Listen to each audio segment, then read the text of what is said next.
राक्षस। एक त्रिपाल से तने घर के बाहर दो बच्चियां, एक 11, दूसरी 13 वर्ष की, संवेदनशील निगाहों से हम लोगों को जज कर रही थी कि वाकई हम उनके लिए कुछ करेंगे या दूसरों की तरह सिर्फ पूछताछ करके चले जाएंगे। मानसी और पायल, काल्पनिक नाम। मानसी 11 वर्षीय और पायल 13 वर्षीय के भाई भाभी से सखी केंद्र संस्था की टीम मिलने घटनास्थल पर पहुंची तब देखा कि वह अत्यंत ही गरीब परिवार से हैं। तिरपाल से बनी हुई एक झोपड़ी थी जहां दोनों बच्चियां मौजूद थी। बच्चियों की भाभी ने बताया कि उनका ससुर एक बहुत ही गंदा व्यक्ति है।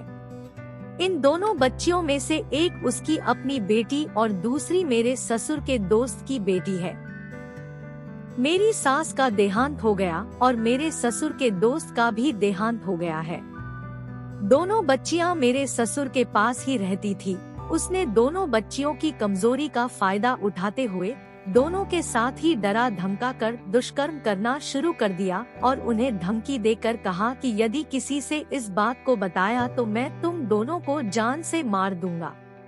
पर दोनों ही बच्चियों ससुर की हरकत से तंग आ गई थी और उन्होंने अपनी भाभी को चुपचाप सारी घटना बताई। भाभी के पैरों नीचे से मानो जमीन खिसक गई हो। उसे विश्वास ही नहीं हो रहा था कि एक रक्षक ही इतना बड़ा भक्षक हो सकता है।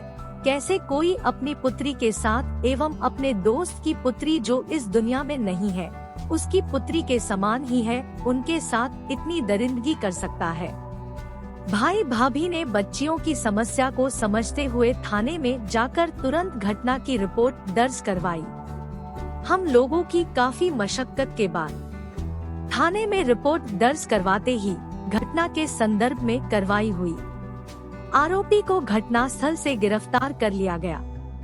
दोनों बच्चियां बहुत डरी हुई थी, मानो उन बच्चियों को अभी भी अपनी आंखों पर विश्वास नहीं हो रहा था कि जिस राक्षस ने उनकी जिंदगी नर्क बना दी थी वह सखी केंद्र की टीम और पुलिस के सामने इतना कमजोर नजर आ रहा था।